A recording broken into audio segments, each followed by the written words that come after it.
Good afternoon, welcome to the northeast corner of sunny South Africa. That is an elephant. My name is James and this is Safari Live.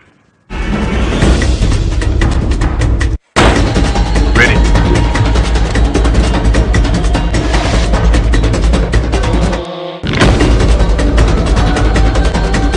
Standing by.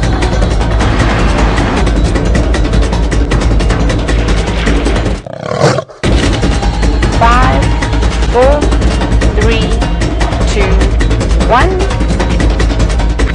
You are live, you are live. So some elephants there, everybody, on this your sunset safari on Sunday. That is a lot of S's. It's wonderful to be with you. We are, of course, live. I am very relaxed on my Sunday afternoon. Brian is on camera today. Brian, what is the thumb today? The thumb is the sun. A sunny sun. Thumb. On Sunday. On Sunday. Good. Then, on the other vehicle, we have got Taylor. She's being filmed by David, and his black locks become more and more impressive every time I see him. And then quite the opposite, of course, Stefan Winterboer, without any locks whatsoever, is out on foot, and he's being filmed by Jean Drey, whose locks, well, the less said about them, the better. Also, Herbert is helping them. This, on my head, is an experimental hat. It is, of course, utterly ridiculous, but it does serve a purpose. It has a microphone sewn into it. It's very uncomfortable, and so I shall probably wear it like that for most of the afternoon, which will either make you laugh or turn your screen off. I hope rather the former. Good. Let's have a look at the elephants again. We are, of course, completely live. Hashtag Safari Live if you want to talk to us on Twitter. If you'd like to email us questions at WildEarthTV. It would be good to hear your comments and questions that you have there. As I've said to you before, carrier pigeons, not to be used in this area. We have a number of predatory birds that will probably eat your carrier pigeon before it arrives in the final control. To hand over to the people directing today, which are, of course, Rebecca Christensen in my ear, and tapping away at the keys, Louise the Sunburn Pavid.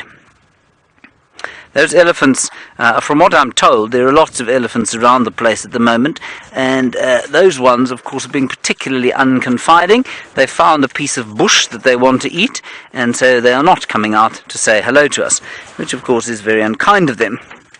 Is it not, Brian? Yes, indeed. Now, we've come into this area, everybody, hoping to find sign of the great Queen, who, while I was away, was very kind. She came here and murdered 2 impalas. So she wasn't very kind to them, of course, but she was very kind to all of us, because she displayed great play behavior, apparently, with her 2 youngsters, Hosana and Shwangile. And, well, you know, it's not too long now before probably Shwangile especially decides that she's had enough of the comforts of home and perhaps she'll move on. It's quite interesting to think, to me, as to where she's going to set up a territory. I suspect either the northeastern section of Djuma heading in Torchwood, otherwise down south she'll probably wedge herself between Tundi and Shadow, but who knows? Time will tell. Little Hosana has a little bit more time at home, of course, because he is a male and therefore likes the comforts of home cooking and the comforts that his mummy will give him. Good. Well, Brian, out of the all of the elephant sightings we've had, I'm going to say that wasn't the top elephant sighting I've ever had. What do you think? Bottom 5. Bottom 5, I would say, yes. Certainly some bottoms there. We're going to head on towards Treehouse Dam and see what we can find there. I am, of course, back in the Jigger after many, many months. Jigger, for those of you who don't know, perhaps you're a new viewer, is this Land Rover that I'm driving. A deeply ancient and aged piece of machinery that should possibly have been retired about 20 years ago, but we still keep running with a mixture of cable ties, gaffer tape, and many prayers. I wonder if I'm still hearing the final control. Final control, do you copy us? There we are. She is still there. Thank goodness. Phew. It was a stroke of luck. It's got a little bit greener since I was away. You had a little bit of rain while I was gone. just on the brief 7 days that I was away, and it really is amazing. I love going away for a week or two at a time and coming back and seeing the changes. All of the combretums have now flushed, and I'm sure that they're creating a great deal of excitement amongst the browsing antelope and the non-browsing antelope. That's not what I meant. I meant the animals that are not antelope that browse. The non-antelope browsers. Yes. Such as the elephant. This hat truly is rather horrific. I think it was built for a unicorn.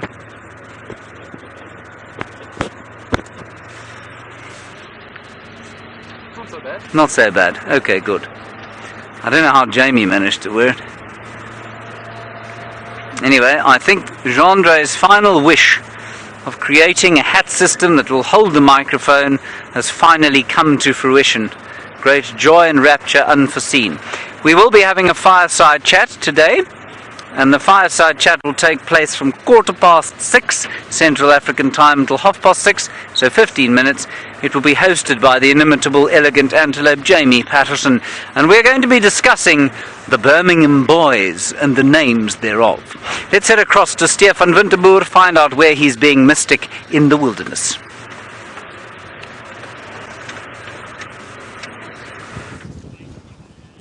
Good afternoon and welcome to the bushwalk this afternoon. Yes, you're on foot with myself, Stef Winterboer, and Jean-André on camera today. And right off the bat, we've got something very, very interesting to show you. Something that I've never really seen before, at least never realized that I was seeing before.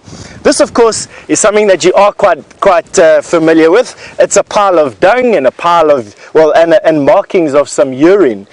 It's a female elephant. And I know that because the dung pile and the urine pile are quite close together.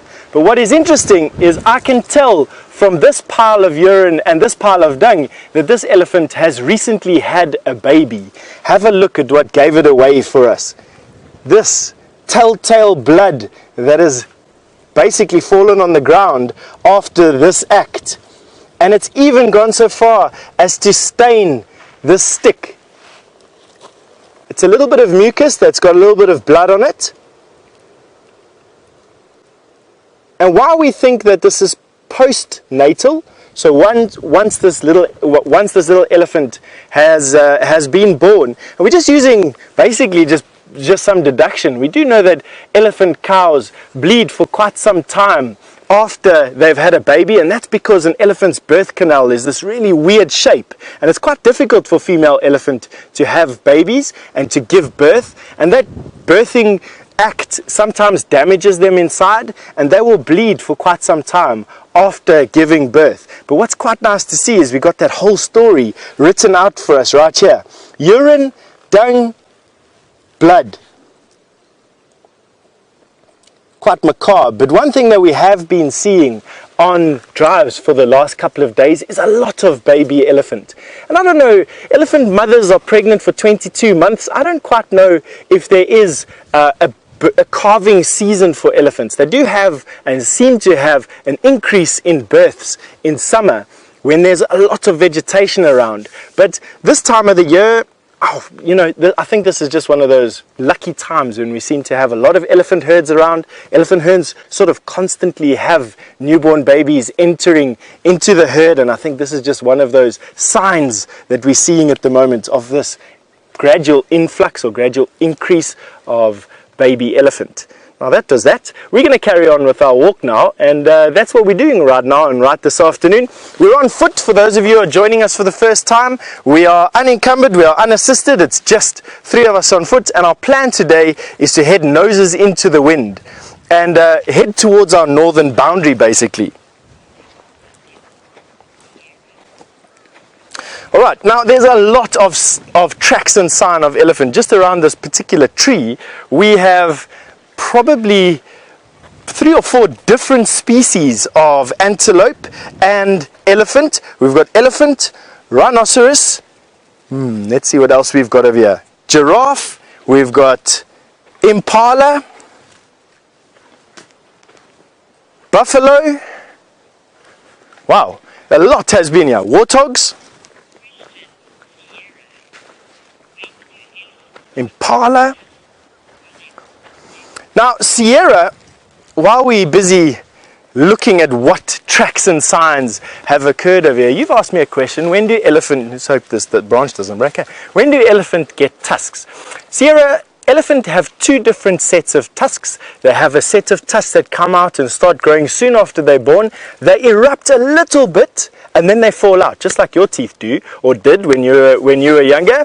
The milk tusks, as they're called, will fall out just before they are a year old, and then their adult tusks emerge from about 1 year old. So you're looking at about 12 to 16 months is when you get those first tusks developing. Females have a constant growth rate. Their tusks grow at a constant rate throughout their lives. Males have an acceleration of tusk growth rate. So by the time an elephant bull is at the end of his life, when he's around about 55 to 65 years old, those tusks are growing at the fastest. And so your oldest elephant are also the elephant that have the biggest and longest tusks.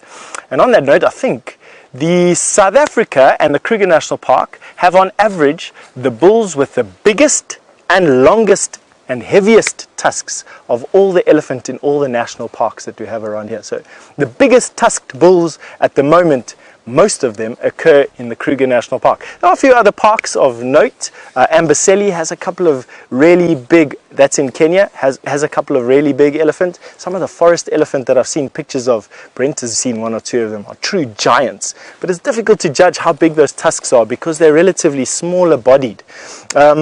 And there's one or two other places that have large tusk elephants, but nowhere like the Kruger National Park has as many large, big tusked bulls as what we have over here. Nice question there, Sienna. Right, let's carry on over here and see what this walk has in store for us. Now, a day like today has, where it's blustery and it's close to a dam. We're quite close to Djuma at the moment, probably about half a mile away. We've got to be really, really careful about walking. October is the month when the most accidents happen out here in bush, in the foot, or on foot at least anyway, and it's where we're going to be most careful. So thickets like this, we want to try and look and listen. We're going to keep the wind in our face. We'll keep nice and safe today for you. That's the aim anyway. And I think on that note, we are going to pass you along to James for an update.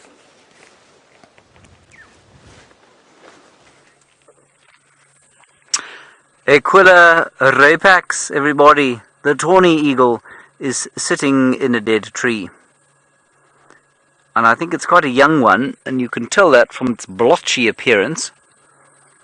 And when we saw it fly up there, it's got all sorts of white, flat, white kind of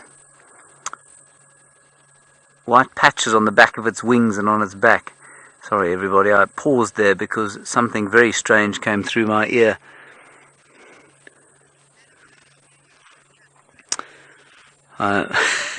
Right, okay. We're just doing some communications tests at the moment, everybody, because we have new radios, which are very technically sophisticated.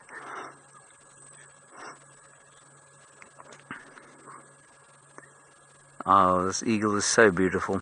Now let me just give you an idea of the size, probably about 2.5 feet tall. I'm going to check that in case I'm telling you a lie. For Brian, we all know from our mummies that lying is bad, isn't it? It is bad. So, unless you're a psychopath, lying is bad. So, let me just quickly check that I'm not being a psychopath. It is 71 centimeters, which, Brian, you will find is almost 2.5 feet, slightly under 2.5 feet. A white lie. A small, I would call it a white lie, yes.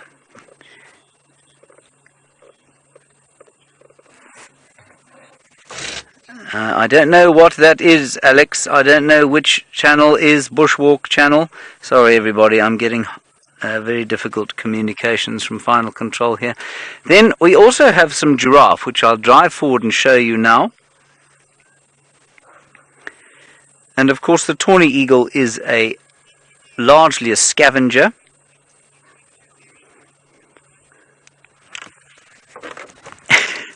Right, let's move a little bit forward, Brian, to the giraffe. There are 2 giraffes, and I'm rather hoping they're going to come down and drink at Treehouse Lake, which is now a puddle, which is certainly more than it's been for the last little while.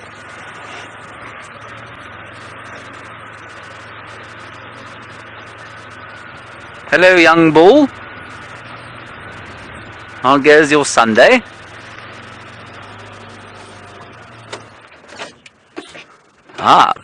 Rebecca says yesterday you saw 15 giraffe. I'm not sure if she's telling me that because she thinks this is a rather, well, subpar sighting, or if she's just telling me so that I might be excited. But 15 giraffe is an extremely impressive sighting, especially for this part of the world.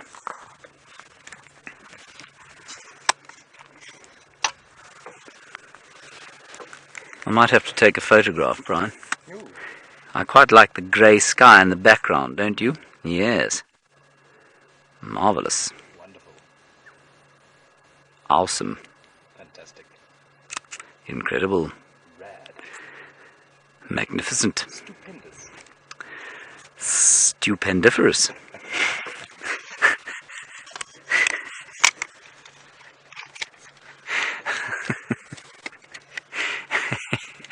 Anyway, I think he might go down and have a drink, so it's probably worth just sitting here for a little while.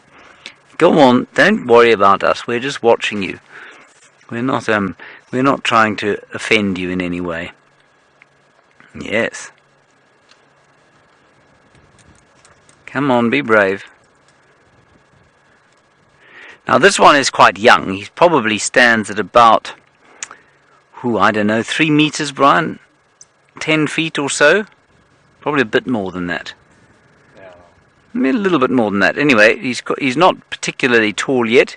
He's quite a lot shorter than an adult female even. And so he's making his way in the world, and he's got past the kind of really vulnerable stage of being a tiny little giraffe. He's probably, I would say,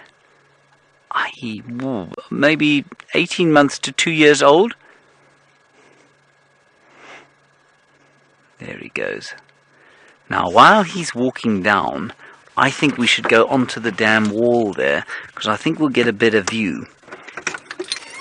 I also think there's some elephants coming down here, and so we might catch them as well.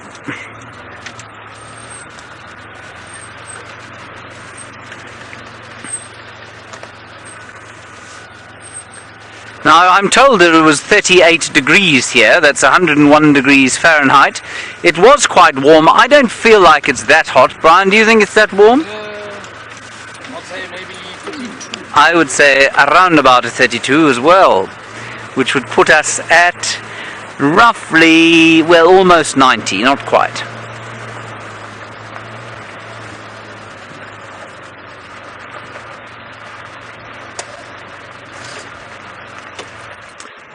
And there you can see the leaden skies coming from the west. That is the direction from which the wind is blowing. And of course, in this particularly politically tumultuous time in South Africa, it behoves me to say that, of course, the clouds out here behave rather like the politicians of this country. They promise a great deal and deliver very little. Right, everybody, joy and rapture unforeseen. We have found and managed to get hold of Taylor. She has found some lions. Let's go and say hello to her.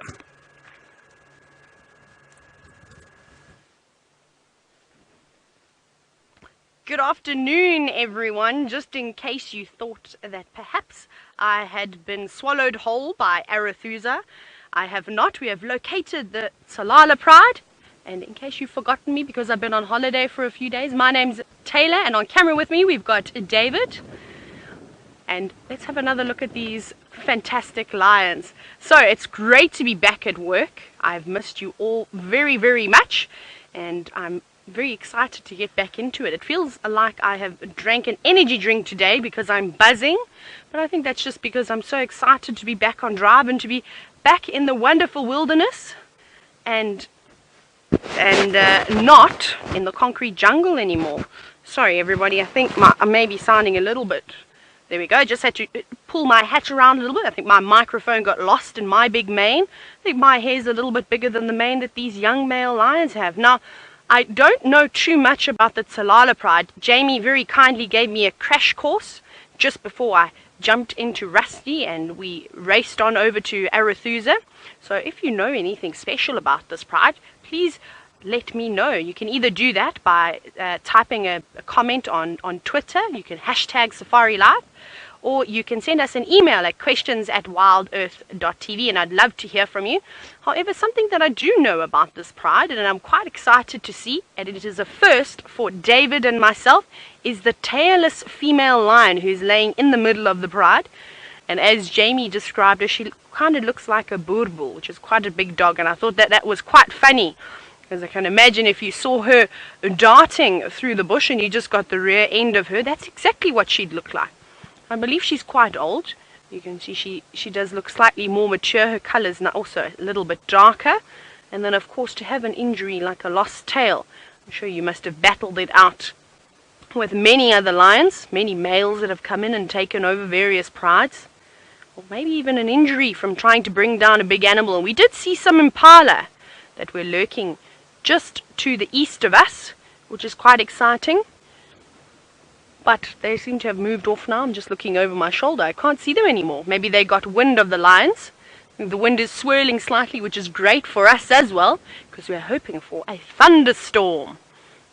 I'm even hoping for the thunder tonight, because normally that will bring nice big downpours of rain. And the wind is changing. It's getting cooler. The clouds are thickening. It's quite exciting. And I thought I was going to be lucky coming back to work and have some action-packed lion sighting, and that's obviously not the case. It's like everything's telling me just to take it easy today, to just ease my way back into work, although this is not really work. This is too fun to be work, and watch these lions in La La Land. They're sleeping quite heavily. I'm quite impressed that they're still here, because I believe that they were around the same area this morning. Now, it has been an absolute scorcher. It peaked at about 101 degrees Fahrenheit, which is sweltering heat. And there's not much shade on any of the trees that they're lying under.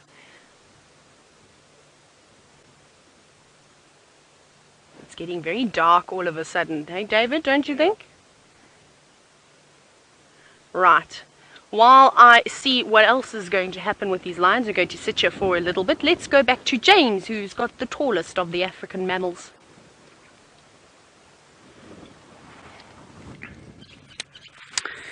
It surprises me not one jot that the lions are doing absolutely nothing, but this giraffe is moving slowly closer to the water.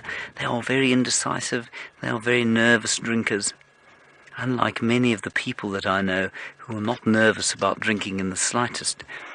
But this giraffe, especially on a Sunday, is nervous about pulling into the pub. And they do that, of course, for very good reason. They're nervous because of predators. There aren't any predators around here that I've seen. But it is quite interesting that they are so weary. And it's because once they are down drinking, once they've spread their legs, it's very difficult for them to get up and run again.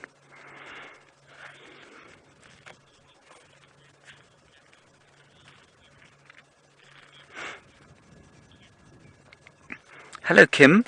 Nice to hear from you. Thank you for getting hold of us as this giraffe decides to make one tentative step further forward. Kim, you say, why is it that I say giraffe numbers, or it's unusual to see giraffe in numbers of 15 or so in this part of the world? Kim, it's quite unusual to see that anywhere, you know. Well, look, it happens. It's certainly not the most uncommon thing in the world, but it's not very common. And I say that because they don't have a very kind of they just don't have a very social structure, I suppose, and they live in these kind of loosely aggregated herds where the females, they're often in sort of visual contact with each other because they are so tall. Obviously they can see each other and see long ways, but they don't live in permanent arrangements, and especially young bulls like this.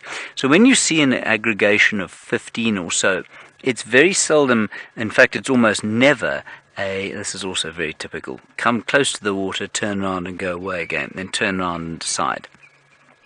That Aggregation of 15 would have been a completely impermanent aggregation. That's why you don't see them all the time, and it's normally 3 or 4 females, often the bulls on their own, young bulls like this with a companion. There is a companion of his in the bush sort of off behind us. But I guess the reason they don't live in big herds is because they need to spread out in order to feed properly, and also the great big herds don't necessarily offer them any advantage in terms of spotting predators. They're extremely good at spotting predators already because they're so tall, and I think one of the major reasons, good heavens, there's a very cross elephant behind us.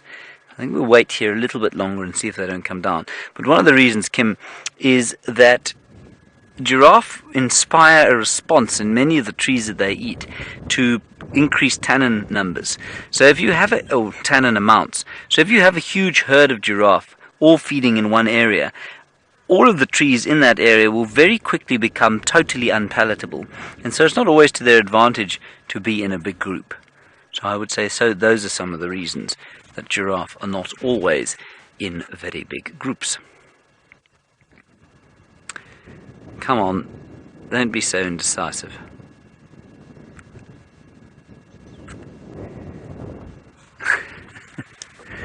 No. It's so funny how they do this. He'll probably turn around again just now and look at us. I think it might also be the fact that he thinks we're just slightly too close to him. We'll give him another 2 minutes.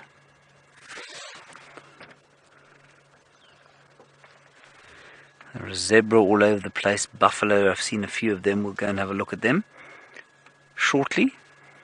It's a very, very pretty afternoon. I love these afternoons of early summer when the clouds are burgeoning.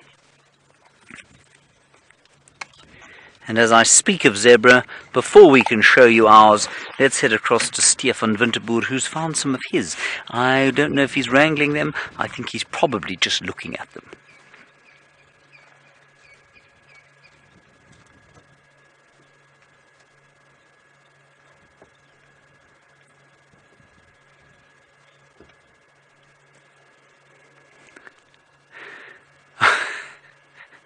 I'm going to reset it. Alrighty, excuse me being right up in your face like this, but we've got a bit of a focus problem with the camera. What I did want to show you, we've got some zebras standing behind us at the moment. What we need to do is no focus there. I'm coming closer, you can see my big green eye. It's a bit of a joke. But anyway, we have got, we need to reset this camera. We're probably going to be doing it in the next couple of minutes or so. That's what we're going to be doing. You know, you got to laugh. We are coming to you from Africa, from the deep dark in Africa. We're also coming to you from the middle of the bush on foot with a backpack. And of course, it's making things a little bit difficult from time to time. We are going to link to Taylor so that we can fix this camera. We'll be back with you as soon as it's done.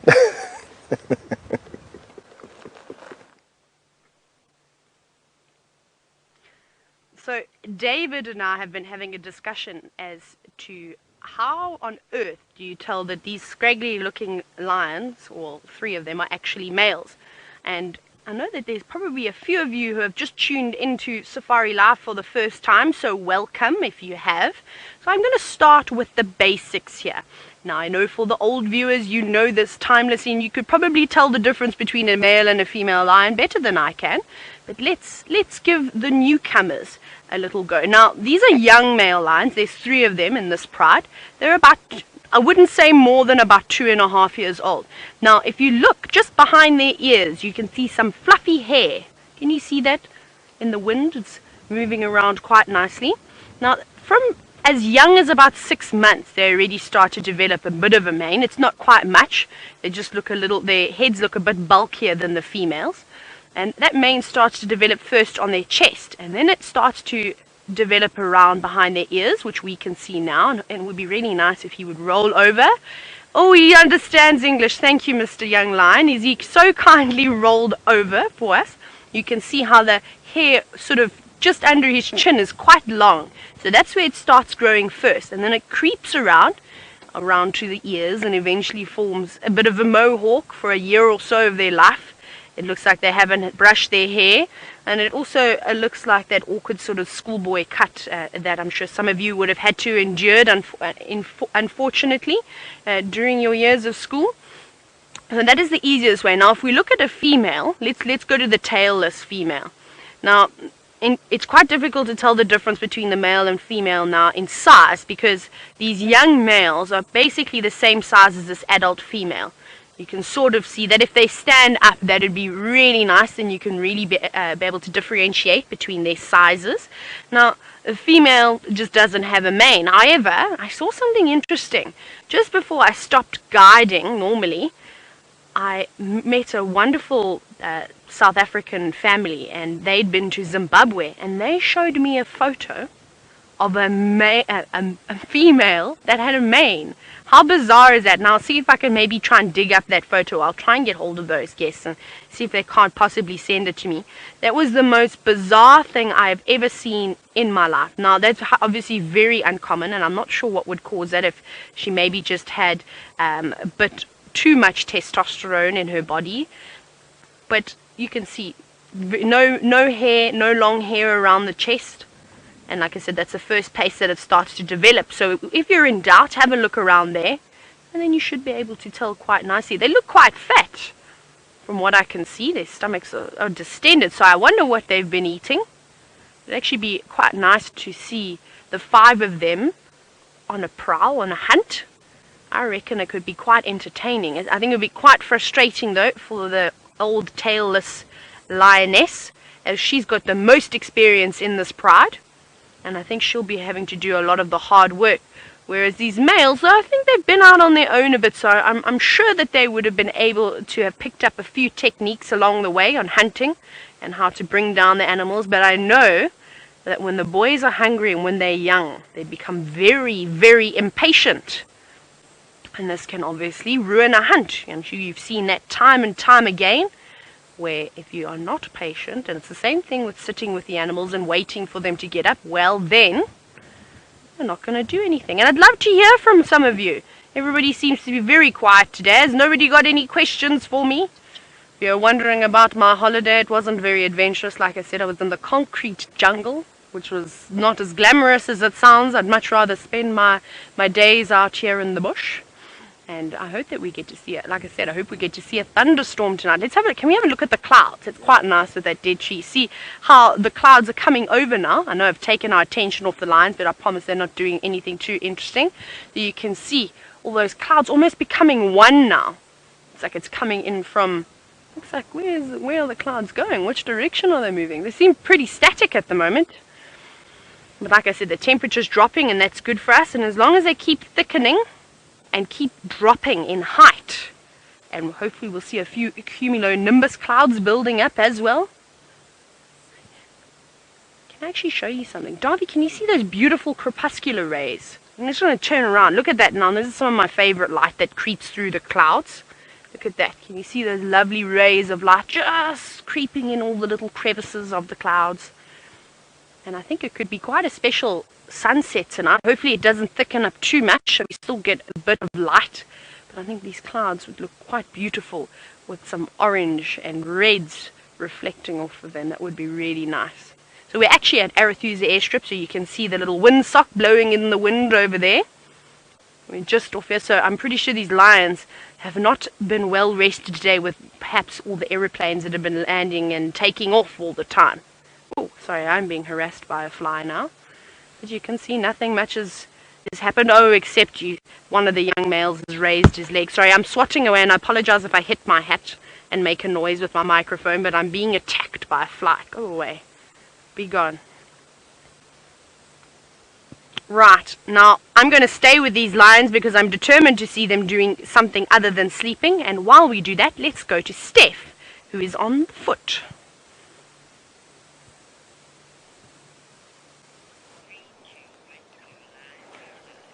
Well, we're back. We managed to sort our problem out quite quick, and these zebra are still obliging us with their presence. And the one that's closest to us is actually pregnant, quite heavily pregnant in actual fact. And because the wind is blowing directly across both of us, so in other words, sweeping this way across our front. They're not getting a big nose full of my sunscreen and insect repellent this afternoon, and that's why they haven't moved off. And because we've been relatively calm and because we've been here for so long, that's what happens when you don't hunt here in this area. Have a look at that. Lovely, hey? Now obviously if we had to walk a little bit closer or the breeze had to change direction and blow from us onto them, that'll change this dynamic. At the moment, these zebra are just happy that they can, without any trouble whatsoever, run away from us if we were to prove quite threatening to them, or if some dynamic had to change, be it, they can even change their mood, to be honest with you. There's quite a large zebra herd, or dazzle of zebra as they like to say. I say we probably have zebra in an arc about this wide at the moment, with this being the back or the tail end of the herd itself. Now, let's see if we can get you a nice view of this pregnant zebra while they're busy cropping on the shoots of grass that have sprung up after that light rain we had here about 2 weeks ago now. Now, from what I hear from friends of ours all over the place, is that Djuma and the areas just adjacent to Djuma have had the lion's share, so to say, of the rain that has fallen.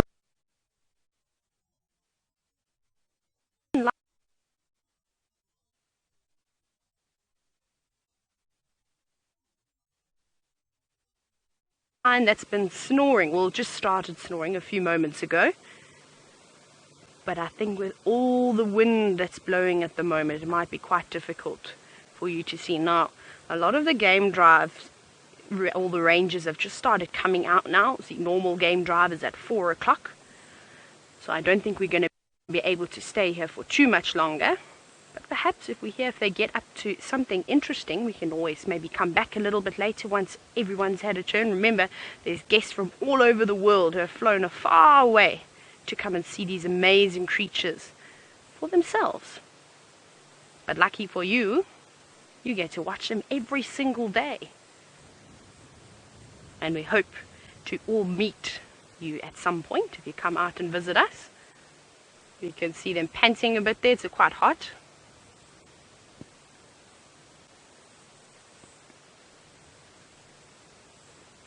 You can see them just moving around a little bit. There's a few flies biting them. Oh, we've got one that's got his head up. There we go. We can actually see a lion with his eyes open. Now, I know that you're probably all wondering, with these lions being so young, if one day they'll be big and strong enough to be able to take on the Birminghams. And I know that Smiles for Rafi was wondering exactly that. Possibly. But they've still got a good few years of growing. Remember, the Birminghams are in their prime of their life now. Now, these are young boys. Like I said, I'm not too familiar with this pride. I reckon they can't be more than 2.5 years old, if even that. So they're going to have to do another few years of growing. And there's 3 of them. Remember, life is only starting to get really, really tough now. You think it's bad for when the cubs are little. Those poor male lions, when they get kicked out of the pride. They spend their entire lives, well, not their entire lives, but for a few years moving in and out of territories and trying to find a place that they can just roam around and catch some food. But remember how we've seen it, how the Birmingham go out on patrols. They're constantly looking for any intruders. So they'd have to be very, very careful, and they'd have to race away. So for now, they're going to lay low. I think they'll stick with these 2 girls. Or, well, let's hope the 2 girls stick with them. You can see them, they're fast asleep. And it's cooled down slightly from what the temperature was earlier. However, I'm not sure if they're going to wake up just yet. Did you see her? How she just moved her lip around. I wish you could hear this lion snoring. It's hysterical. Can you hear it? Oh, okay, I'm going to keep quiet so you can hear the lion snoring.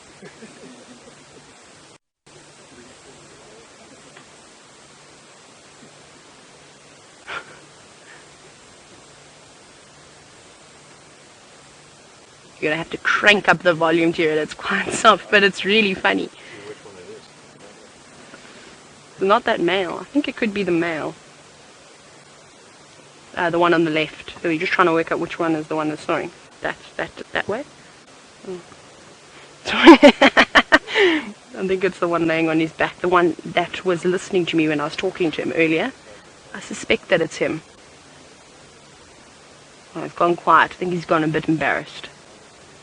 Now we're only going to be able to spend about 5 more minutes with them, and we're going to have to move out. It's quite difficult on Arathusa to get hold of any of the other rangers, so I'm sure they were quite surprised to see me here. There we go, you can even see those trees now moving quite a bit, which is good. Like I said, we want the clouds to blow in and thicken up. Those lions are going to have to find a better bit of shelter though, because there doesn't seem to be any trees here that would keep them out of the rain.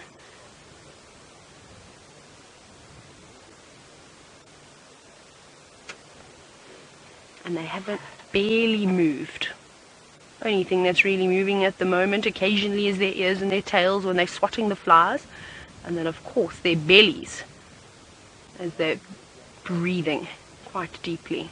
But it's good for the lions if we have a bit of a thunderstorm and a bit of cloud cover. Maybe it'll give them a good opportunity to catch something this evening. Oh goodness, that was a deep snore.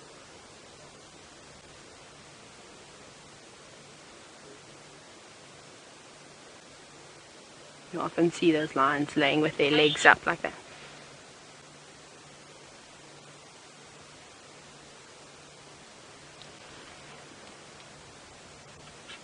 Right, I think what we're going to have to do is we're going to have to slowly start actually making our way out here. Now, Rock, I know you were wondering which coalition looks after this pride.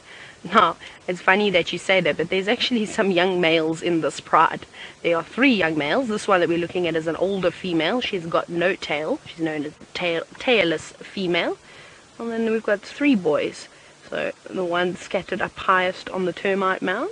And we've got him over there on the left, on his back. And then we've got one more who's laying in between. Oh, we've got that one, sorry. I'm going backwards around. It's going to take me a few days to get back into it. And then the one that we started on, there he is. That's the other male.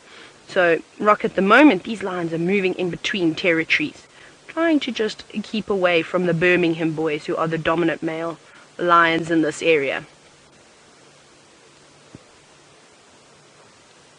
Right, I think what we're going to have to do is we're going to have to try and reverse and get out of the sighting right after this question. So I know, Roger, you were wondering, good afternoon to you, wondering at what age do these lions, when will they first start to take their own territory? Now, it's obviously quite difficult to say because it depends on how strong the lion is and also how many there are in the coalition. We've seen that there are 3 here, which is quite nice. So something that will be quite exciting to see is that perhaps they're going to be able to, maybe in the next 2 years, because I reckon they're about 2.5, maybe 2.5, 3 years time, we'll see. Perhaps they're going to be able to challenge the Birminghams if other young male lions haven't come in already and already chased the Birminghams away. There's lots of young lions in the area. Right, now I'm going to have to unfortunately head on out of here. So we'll have one quick last look at the Tsalala male as he rolls around and does a bit of a stretch. But unfortunately, I think that's all the action that we're going to see. So, I hope you enjoyed the Tsalalas, but we're going to love them and leave them. And while I try and make my way out of the sighting, let's go back to Steph and see how his afternoon is going.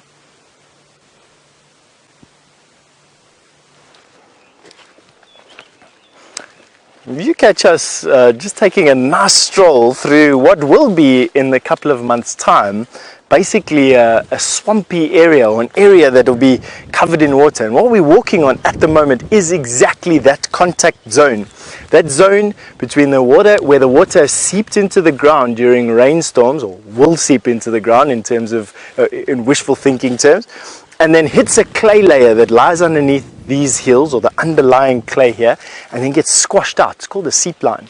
And this is probably one of the most pristine seep lines that we have at Djuma, and one that we've been returning to from time to time over the last couple of months, and I'm waiting to see, and I will return to over the next couple of months to see at what point, how much rain do we need, because they're obviously all dry now. How much rain do we need before these springs start to flow? And what we're going to be looking for is exactly this. This is a spring point,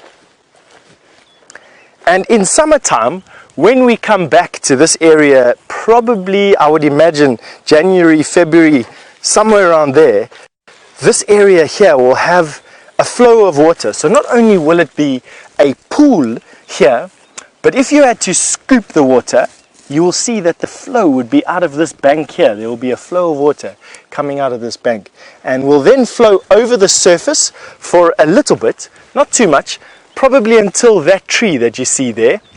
And then it'll sink down into the ground again and it'll disappear. But what we're on now is that seep line, is that contact zone, is that spring. And it's just nice to see, you know, it's nice to see. Here we've got a bee eater, have a look here. You know, it's funny, in exactly the same tree, a couple of weeks ago when we were last here, we saw probably the same bee eater. That's a little bee eater. Let's see if genre. Right here, it's going to go back to the same perch. There we go. Now what we just saw there was a prime example of how bee eaters hunt. It's called hawking. And what bee eaters do is they look around for bees, silhouetted against the sky, will make a charge out to that insect, either catch it or miss, and then return to the same perch. That's called hawking. And bee eaters, of course, as their namesake suggests, feast on bees. They eat a lot of other insects. Let's see if it comes back straight to the same perch. Boom. So another complete loop and out to exactly the same perch. As their name suggests, they eat bees. And one of the reasons why these birds that catch insects on the wing have retained that long beak is so that they can feed on these bees and wasps that have stings. You can imagine if it was like a swallow that uses a wide gape or a wide mouth and caught a bee or a wasp in its mouth, the wasp would sting it in its throat, creating some swelling and probably even killing the bird. But with a long beak, they catch the bee, they'll return to the perch, and then they wipe the sting off all the time, keeping that insect away from the face and then swallowing it.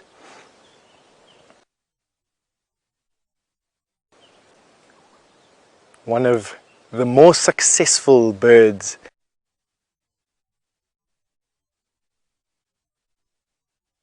at eating bees and wasps. Out here, it's only other insects that really have a chance to eat bees and wasps. Lots of spiders eat bees, of course. The crab spider is a familiar spider or a familiar predator on bees. But these little bee eaters, and I just think they're so special. This time of the year, hanging around in pairs with one another, monogamous pairs, but it's not uncommon in winter to find them at night clustered up against one another in this tree right here, the first upright tree across the bush. Of course, Genre hunting for this little bird for you, very difficult. It's going to maybe, I don't think he'll come back to the same perch. So there's a prime example of what happens when you hawk like this. So they'll go to a perch, they'll hawk 2 or 3 times from that perch, and then from there they move off and they go to another perch.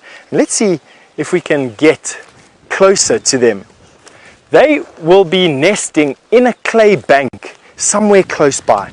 Now it could be literally the home of an aardvark. And I know the last time we were here, there were some aardvark burrows here. I just want to come into this place again. Here we go. So right here, where we saw these bee eaters the last time, is an aardvark burrow. And I'm almost certain that these little bee eaters are nesting in the walls of the aardvark or ant bear burrow. Let's see if we can stick our faces in here. Obviously, being very careful not to disturb, well, to disturb something that's in there. You never really want to just go and stand in front of these things. They have the ability to become quite scary if you're not careful. So this doesn't have anything waiting to impale me on a tusk right now. And I think I can quite safely, there's just a tree above you, quite safely, there we go. And I think that we have exactly found that little bee eater's nest. Let me show you what I think is the nest. Right there. I think we're going to try and get you around this tree. Let's try and get you around this tree. Jean-Andre's obviously got a big aerial. There you go, almost out. There you go. He's got a big aerial on his back, and we are quite agile out here, but not 100%. This tree here was what was blocking Jean-Andre. So come and have a look down here. This is that little bee-eater's nest. I'm almost positive. At the end of that stick, you'll see a cavity there. And they dig with their beaks and their feet. They dig into these clay banks. And this being the only habitation right here that offers that sort of embankment, this I think is it. Now I'm going to stick my face in here a little bit. I want to see exactly how deep that goes. Yes, definitely. And I know that because it's not that apparent, but right there and there are where the bird lands. And if I look inside there, I can actually see the track of where that bird is walking and kicking the sand out of their nest. So that is the little bee-eater's nest. Quite phenomenal. I must say that's probably only the third or fourth little bee-eater's nest that I've found in the last 17 years. So that's quite nice. Putting my observation skills and yours obviously to great use. Very cool actually. Right, now let me stand up so we don't impale ourselves on anything else that's around here. It was very nice to see actually. Quite proud of myself, I must say so myself. Jean-Andre shaking his head as well.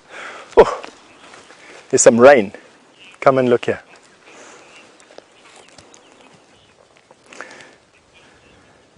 Now looking at that rain in the distance over there, that's probably falling over Sydney's dam. And it gives me a chance, looking at that rain, to answer James Richards' question on what date do I think the woodland kingfisher are going to arrive back in South Africa. Whew. Let me just put it out there. I'm just going to say the 10th of December. Let's say that. So James, I say the 10th of December. I don't know what everyone else has said in the last couple of days, but let's say the 10th of December. Can't really remember when it was last year. I do remember distinctly hearing them for the first time on one of these walks. The woodland kingfisher pair that live at the dam. And I'm being told now by Rebecca that it was on the 2nd of November that we saw the first woodland kingfisher arrive back last year. So maybe my prediction of the 10th of December was a little bit of an underachiever. Good question there, James. I don't know. I'll say the 10th of December. It'd probably be a little bit earlier than that. Who knows? Now, I'm noticing a bunch of sawdust on the ground. Have a look at this. That is sawdust. And if I put down this tree, you can see that the sawdust is quite obviously coming from this tree. But have a look here. There's sawdust piles on the ground. And there would lead me to believe that there's an insect busy eating this leftover piece of tree. And would you have a look at that? Have a look underneath here. Those are called shot hole borers. It's a type of beetle larvae that eats into dead wood and creates those little holes. And we've got them all over the place here. So shot hole borers, that's quite nice, eating that wood. Anyway, James has got some giraffe. We're going to send you over to him and catch up with you later on.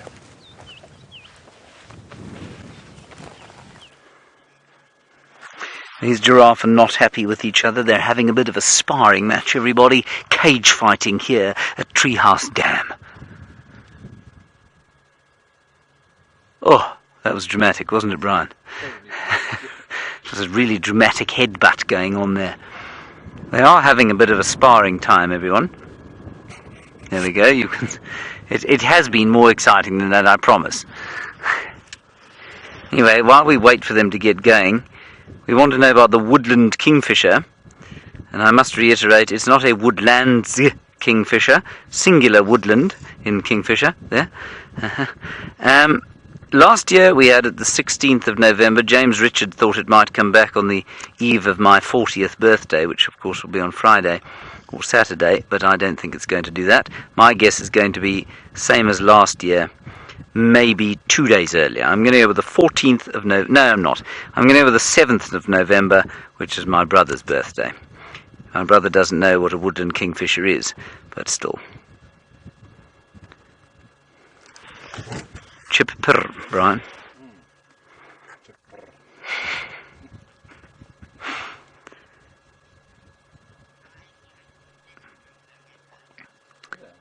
Oh dear, Brian also chose the 7th of November. Alright, Brian, well. I thought I chose a different one. Brian thought he chose a different one, Rebecca.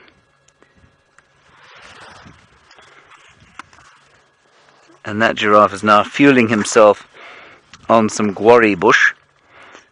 Now, what happens here, everyone? Watch this. This is fascinating.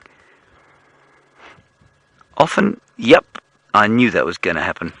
Often what happens here is as a dominance display, male giraffe will mount smaller ones. And it gave rise to the very interesting discussion point on whether or not giraffe showed or exhibited homosexuality, which is quite interesting. And I think it's more of a dominance display, and that's not to say that homosexuality doesn't occur in giraffe or any other species, but I think here it's most likely to be a dominance display.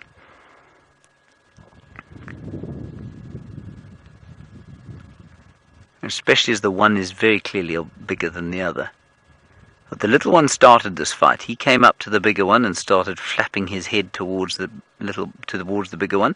And you can also see, and you don't often see it, of course, this is why their horns are bald. Because they hit each other like this, and they scrape those horns against each other, and the hair eventually comes out.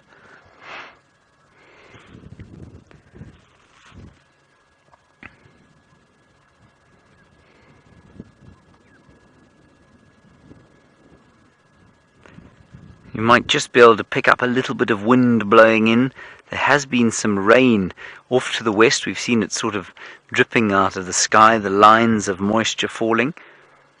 I'm not sure if where Taylor is on Arathusa, if there's any rain there. Anyway, the other thing we heard, not too far from here, some squirrels alarm calling. Brian reckons probably at that tawny eagle that we were looking at earlier. I think Brian, unfortunately, is probably correct, and I don't mean that because I'm resentful of Brian being correct.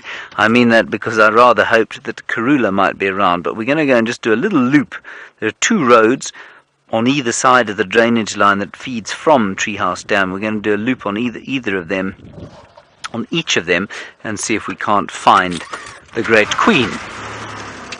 That would be a nice surprise. You'll see that I've replaced the other hat. Very nice. Now, let's head across to Taylor. She is on Arathusa and she's got some pigs.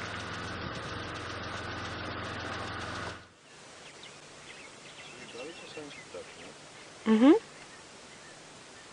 He is. Oh, the whole family who does this, except my mom. My older brother's got his own production company. Oh, he did MasterChef Australia. No. Love flies.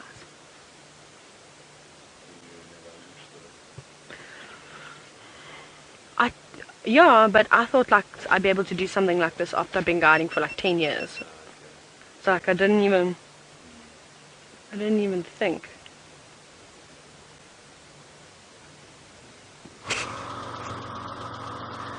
All we got from Final Control there, everybody, was live. So I think we're live.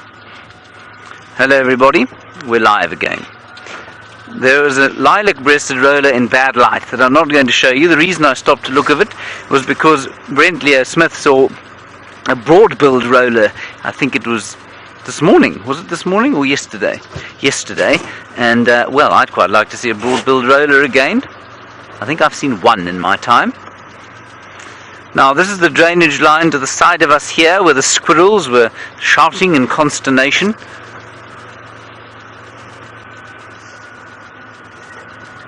I don't think I even mentioned the zebra to you there, everyone, that we were looking at while we were with the giraffe. But there are a few more of them over there. Not in very good light. Not light, I mean behind a lot of bushes.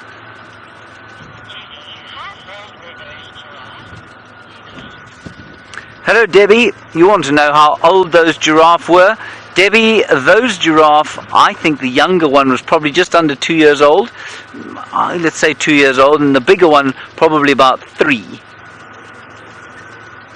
That would be my guess. I certainly wouldn't. I wouldn't bet my supper on it. But I'd say that was roughly the age. I'm just going to look around here and see if I can't spot some spots. You see any spots, Brian? There are some buffalo. We'll go around and have a look at the buffalo there. But there's also a dwarf mongoose there. That's it.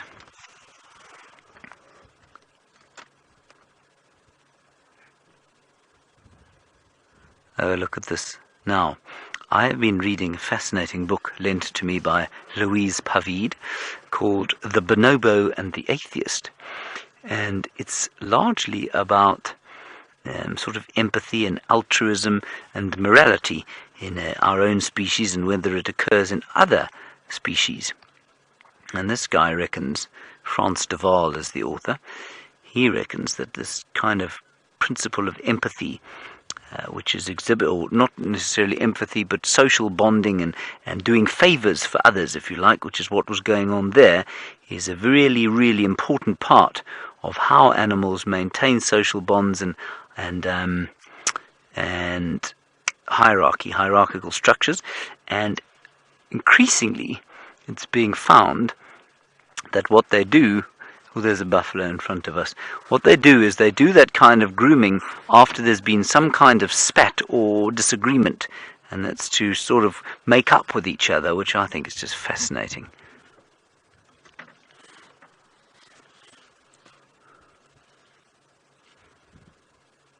There we have.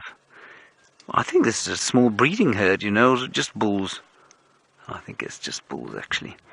This guy has got very squaff horns coming towards us now. I'm just going to sneak slightly forward.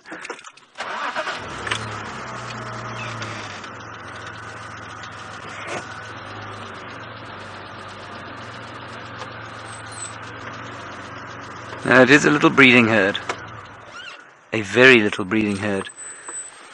Get out of your way. There you are. How do we know it's a breeding herd? Well, we can see that there's a cow, 2 cows in front there. That's them. They have no helmets. They do not wear hats. Unlike the bull there, who is wearing a helmet. And that is because in order to instill great favor in the women, he must bash his head against another male in order to inspire affection from the women. And for that he must have a helmet. Not so, Brian? Yes. Otherwise he would need some form of painkiller to stave off the concussion and headache pain. There is a lilac-breasted roller. Come on, do your little roll for us. This is quite cool, everyone. Let's keep an eye on him. Oh, don't do that. Turn around, bird. Here he comes. He's going to do it. I think he's going to do it. He will. Come on, bird. Don't let me down. Here he goes. Here he goes.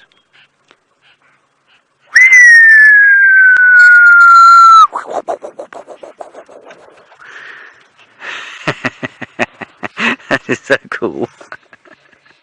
It's mostly cool because he actually did it when I said he was going to, which is very unusual. The buffalo are deeply impressed. You see that, Brian? Yes. They think I'm some kind of a wizard. Yes. Not really, no. Fantastic. Now, there's another cow. She's had her face kind of done up by some, she's tattooed, I suppose you might call it. She's had her face tattooed by oxpeckers. They've taken all the hair off because there were lots of ticks there. And a Birchall starling underneath. There's a huge amount of action around this area, and if we pan slowly to the left, what we will see in the distance is you can't even see it from where you are. Hang on a second, Brian, you're unsighted. we're not only with some buffalo.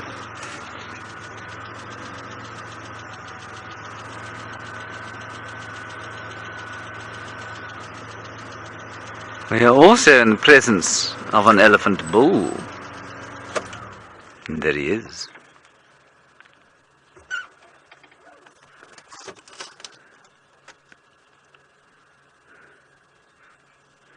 Isn't that cool? And I'm sure this is all because there's a bit of water now at Treehouse Dam. Because there hasn't been water for some time, I think you'll find that the grazing and the browse around this area is probably in a slightly better state than it is, say, around the Djuma pan, which has had lots of activity throughout the drought. Now let's see how this fellow is going to behave. Just want to have a quick look at him and see that he isn't in must. If he is, we'll probably just back off a little bit and give him some space.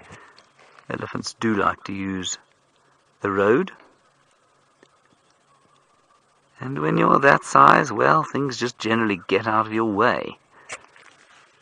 Which is what I think we're going to do. I'm just going to move slightly forward and then slightly backwards off the road, just to give him the opportunity to go past us if he wants to.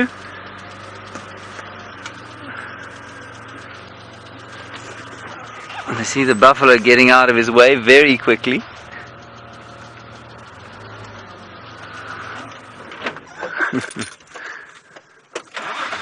Hello Jaden, aged 7. How lovely to have you with us on this gorgeous Sunday afternoon. You say, how heavy are buffalo horns? Well, Jaden, it depends rather on the buffalo. You obviously are much lighter than your father, and so a young buffalo has very light horns, but a fully grown big adult buffalo bull has horns that probably weigh about 44 pounds. So a skull with the horns, about 44 pounds or so, 20 kilograms, which is very heavy. And we've got one, of course, in the tent that we pick up quite a lot, and it's very difficult to pick up with one hand. So I think maybe not quite 44, maybe a really big buffalo, 44 pounds. So the one we have in the tent, maybe about 30 pounds or so, so it's pretty heavy. Here he comes. So we've moved off the road, not blocking his way. He can go any way he likes, but we will still watch his behavior very carefully and make sure that he is not irritated with us.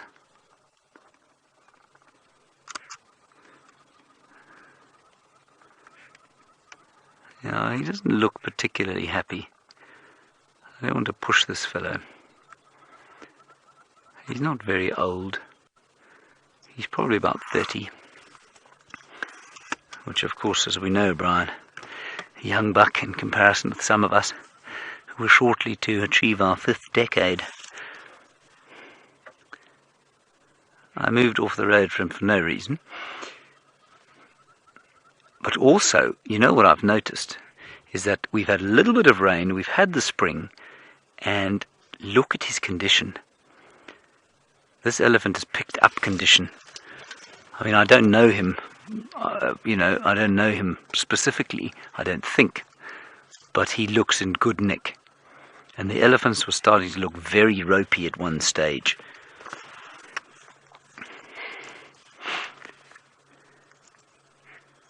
Isn't he great? Oh, he's wonderful. Ah, cool. JJ, you say you think this Ellie was hanging with the buff herd this morning and he might be following them. Well, it wouldn't surprise me, for the same reason as you might see impala hanging around, or single impala hanging around with some kudu, or more likely, say, a single wildebeest bull hanging around with a herd of impala. It just gives them a bit of safety in numbers.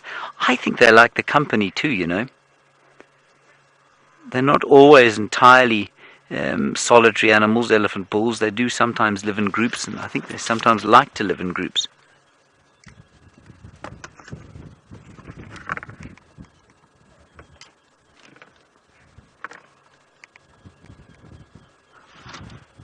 Just listening to the radio.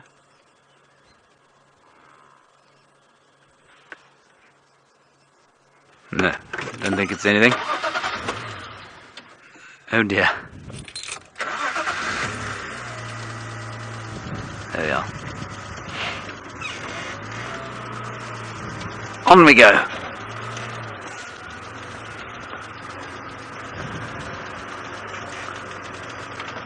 I'm just listening. It sounds like a leopard has been found somewhere.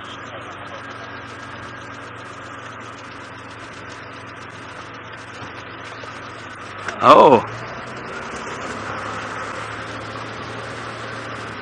I can't understand. I'll keep you posted, everyone. We'll just do a little loop around here, back towards Treehouse Dam. Oh. Can you get it, Brian? Oh.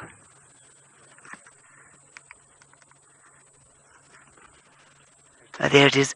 A little slender mongoose, everyone.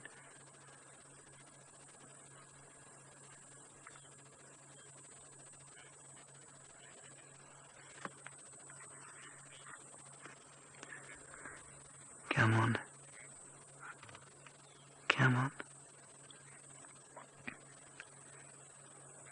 No, nothing. Is he there? That's a slender mongoose. Oh, there it is. There it is. And we don't always have sightings like this of them. They normally just scuttle across. And one of the interesting things is apparently why they lift their tails up like that is for crossing open areas when they would be vulnerable to birds or death from the sky, as Brent likes to call it. They come flying, swooping down, have a grab at the tail, and of course the tail is easy to just drop. And so the bird will miss and fly off and be embarrassed. There it goes. I don't want to move because it's going to move.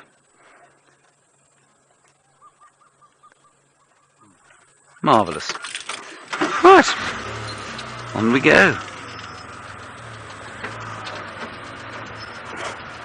Alrighty, while we carry on here and see if we can find tracks of the Queen, let's head across to Steph, see what he's doing on his fairly large feet.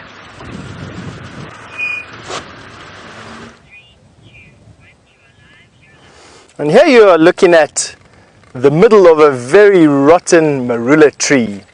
This poor marula has had its bark damaged somewhere along the line, which has allowed fungus to get in, and the fungus has rotted out, completely rotted out the hard wood in this tree. It's almost so soft you can break it out. You can see here, I'm just using this Warthog tusk to break out this piece, but have a look at what's happened inside here. There's a mystery here at this tree, and the mystery is what has created this cavity here. And I think that I've probably come up with at least my theory on it. I think that the inside of this tree and underneath the resultant roots of this wood, or the roots of this tree, has played host to a termite colony.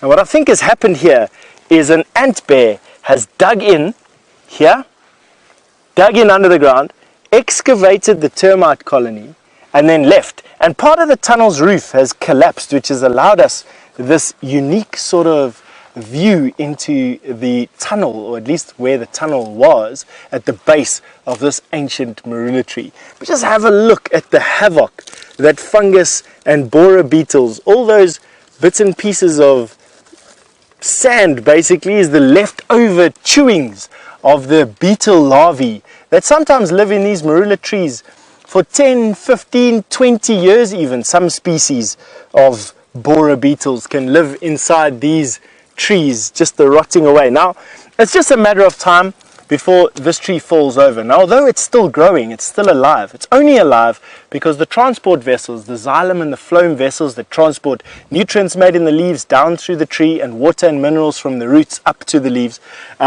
is transported in the outside piece of this bark, right here, in this area, the xylem and the phloem. But the tree does need its heartwood for its strength and its ability to stand and weather storms and that sort of thing. So I have no doubt that this tree is going to fall over. Excuse me, I've got a fly busy buzzing around my head. I have got no doubt that this tree will fall over at when the next it builds up a bit of a resonance in a very strong wind, usually associated to a storm, and that is enough to crack this tree. It'll crack it over here somewhere or over here somewhere at this weak point, and the tree will come crashing down. Isn't this just fantastic? Now, I would fully expect that this tree would play host to a whole number of different organisms. From scorpions, you get the bark scorpion that will love to live inside these trees, to all the burrowing beetles and all their larvae, cicada larvae, jewel beetles, to bees, to spiders. There's even a bee that's over here, of a similar species to the bee that James has in that giraffe skull that is in the tent. This one's slightly different, in that it doesn't have a waxy entrance to its burrow. It's just got this mudded up entrance, and I know that it's a bee because it came buzzing out when I tapped this thing a little bit earlier. Anyway, still doing quite well. I mean, I would imagine that this tree would even produce fruit at a time. Not something that I want to be standing under when it starts to blow quite hard over here. Have a look what we found here in this vicinity.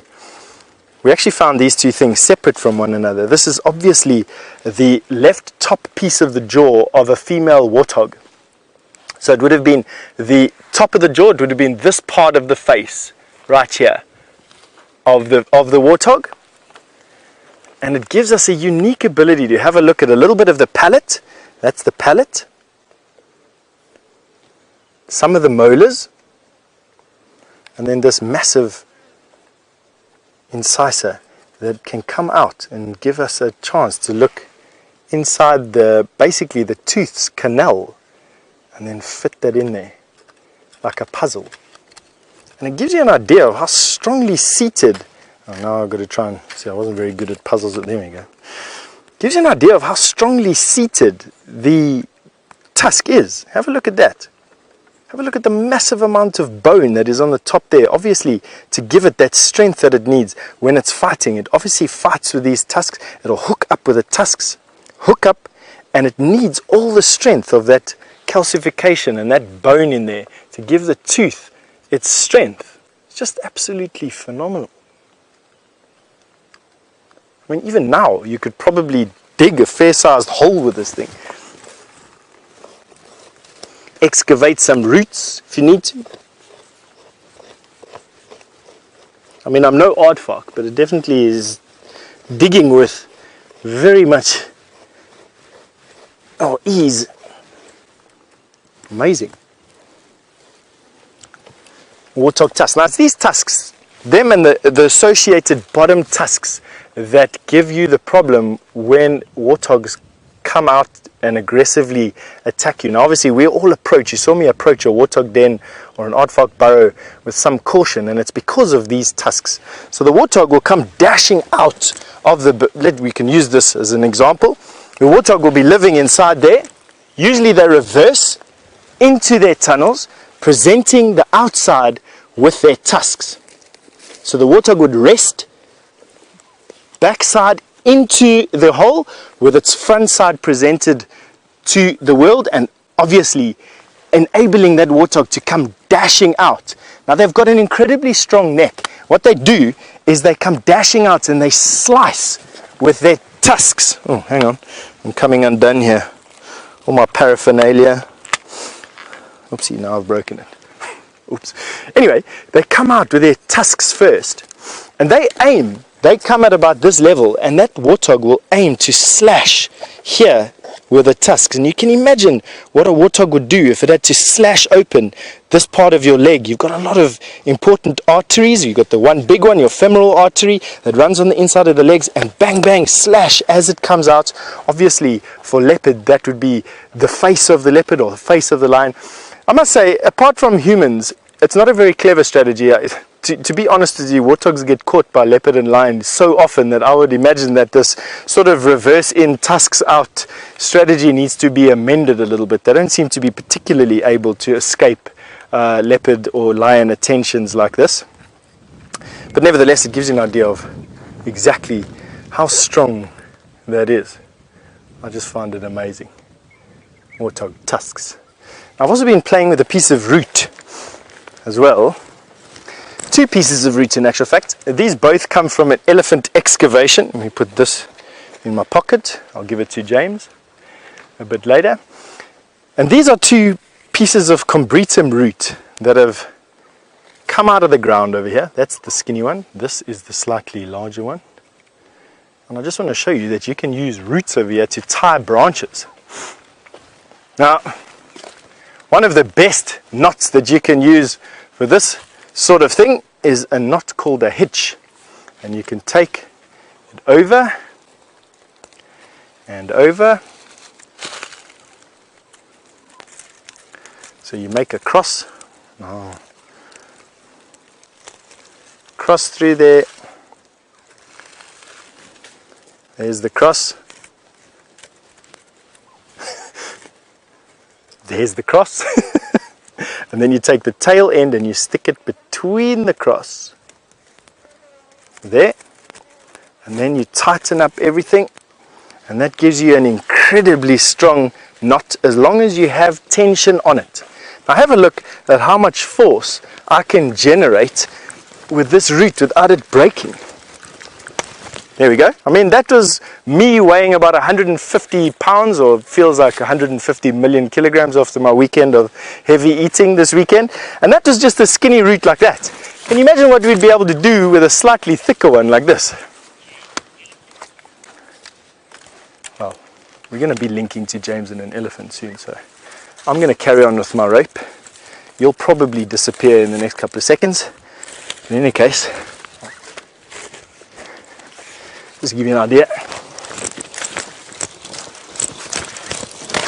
There we go. Definitely lots of strength. Amazing.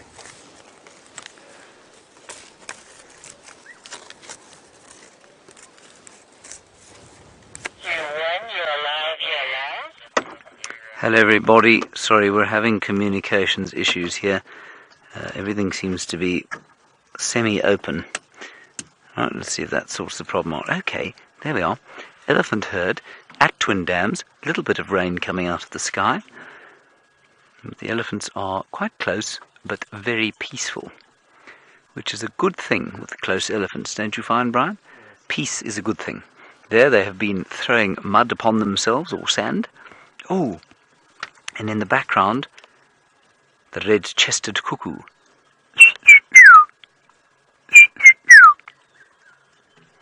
Bit my flu. Look at this little elephant. Oh, it's a lovely time of year, this, everybody, when the cuckoos are back. The trees have gone green. The promise of rain is in the air. And the odd spot of rain is sort of, well, I can't see it anymore, but in this little puddle that is Twin Dams at the moment, just the odd spotting of rain. It's a wonderful, wonderful time of year, especially when the clouds do build in the afternoon, because the relief from the heat is wonderful, and all the animals, including the human animals, love that feeling, and they come out and you can just feel a kind of excitement in the air.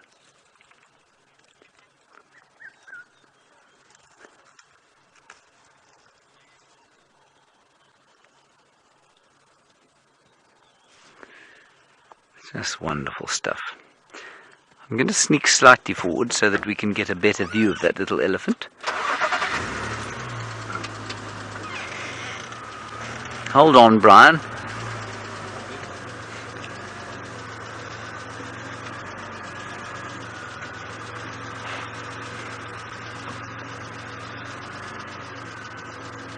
How's that? It's all right. There we go. Now, of course, all of these trees have been mangled by the elephants during the drought or during the winter. And now, because they've coppiced, or they're growing from the ground where they were pushed over, they're providing quite nice green stuff. They haven't died. They're producing green shoots, and also they've provided shade for some of the most nutritious grasses. And the most obvious one to talk of there is something called guinea grass. Now, of course, most people, when you say, "Oh, I'm a grassland scientist," fall asleep immediately. But grassland science, of course, or rangeland science, is actually pretty interesting when you get into it. And one of the things you learn about is the fact that guinea grass, excellent forage for animals, and it likes to grow in the shade.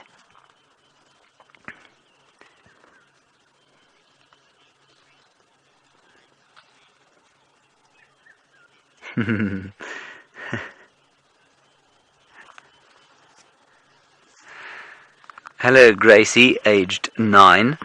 Gracie, hello. Thank you very much for your comment.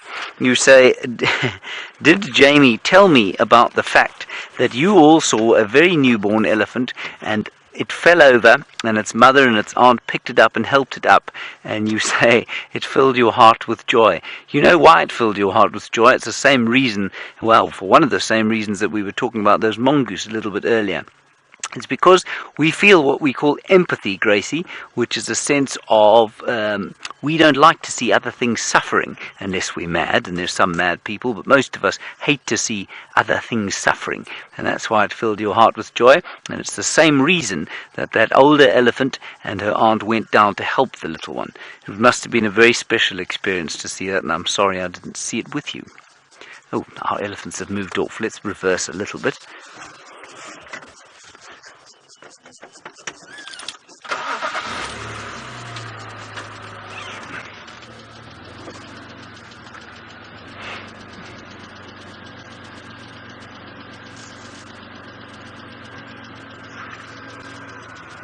I'm also quite looking forward to seeing the cubbies of the Nkahuma Pride, and I'm interested to see how that sort of mange infection has gone. I'm told that they're actually not doing too badly, and I do think that that is a function of how much they eat. Not sure why I brought that up right now, but I think it was on account of the fact that Gracie reminded me I'd been away for a little while. That elephant has got much mud on its face. Do you think it did that for a spa, like a spa treatment, Brian? Definitely. As Rebecca said,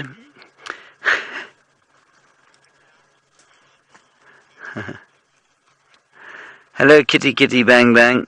You say, do you ever find milk tusks on the ground, and is it illegal to keep them? Kitty kitty bang bang, I've never found one. I have found pieces of tusk. It's not illegal to keep them if they are under 1 kilogram. That is about at least about 2.2 pounds. So if they're under that mass, you can keep them. If they're not, then you have to register them. They come and get an official stamp on them, and then you have to put them in a stockpile or in a safe. So we have a little sort of shard of elephant tusk or ivory that we use in the tent, and it weighs 400 grams, which is about, well, I mean, it's less than half a pound. It's roughly half a pound, actually. It's almost exactly half a pound. And, no, it's not. What am I talking about? It's almost a pound. It's about a pound, and so we can keep that, and we don't have to register it. But yeah, you've got to be very careful about it, especially with the sensitivities around elephants and their poaching and all of that sort of thing now. Right, now we're going to go across to Taylor. The communication from the final control sounded as follows. When you rap, head across to Taylor, who got da-ba-da-ba-ba.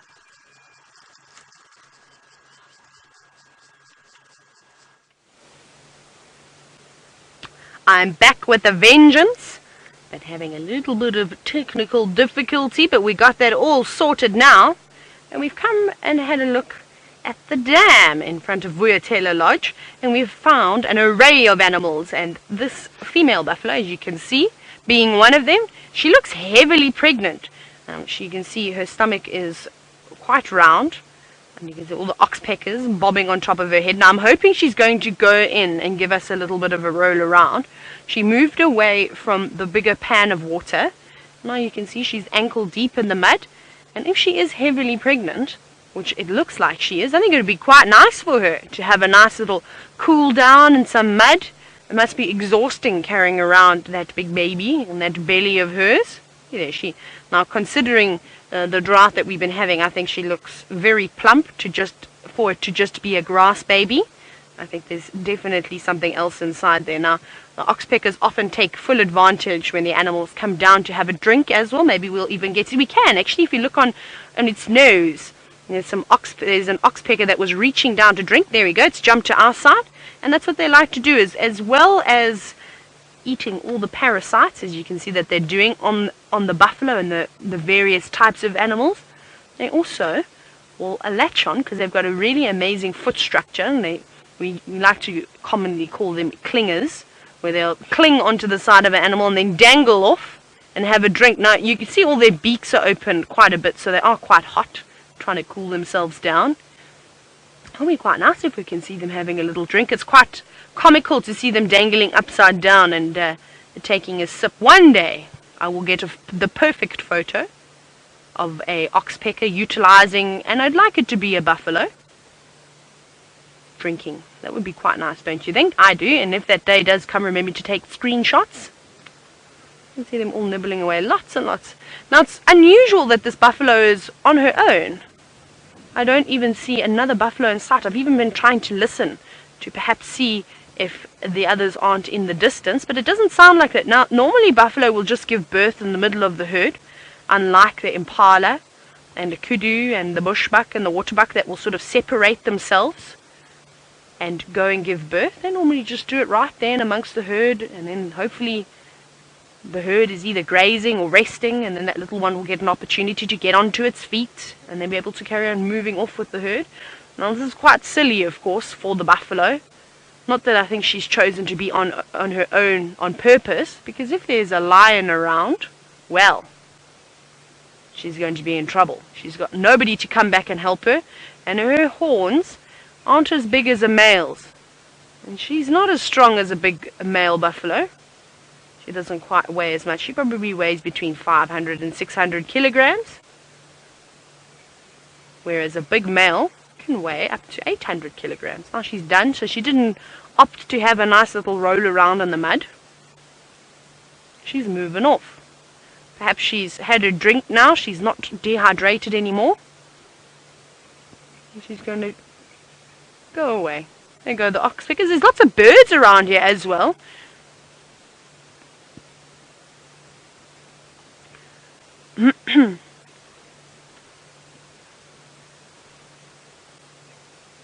Now, you can see this buffalo.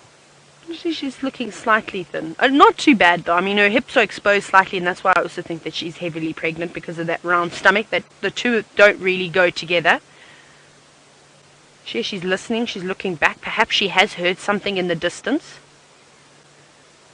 And something that I've noticed over the last, even just before I went on leave, I actually noticed it, and I know that Debbie has noticed exactly what I have seen, and perhaps what Jamie and what Brent and what James have spotted as well, is that the buffalo is still on the slim side compared to the elephants, where the elephants have actually picked up quite a bit of weight in the last 2 weeks or so. And Debbie, you are quite right. You say that your comment to that with the buffalo being on the slim side is it perhaps because the elephants feed on a variety of different food, not just grass, not just leaves, not just bulbs. Sorry, my mind went a bit boggled there, but yes, Debbie, you're right. Essentially, before I dig my grave a little bit deeper this afternoon, it's the heat that's got into my brain. It is indeed because the elephants feed on a variety of different things. It's even the impala. The impala started looking a little bit on the slim side too, but as soon as those lovely new grass shoots started coming through again, and all the lovely new leaves come through, they'll feed on a variety of different things. Now, I did chat to a few guides that are guiding down in the southern sands, and they said that they're not hardly seeing any animals, and that's because we had rain before them. So while we had that beautiful rain, they didn't have anything, and fortunately they've just managed to get some over the last few days, which is quite exciting. However, we're still going to reap the rewards of having that early rain and having all that lovely grass come through now, all the new shoots on the trees coming through as well.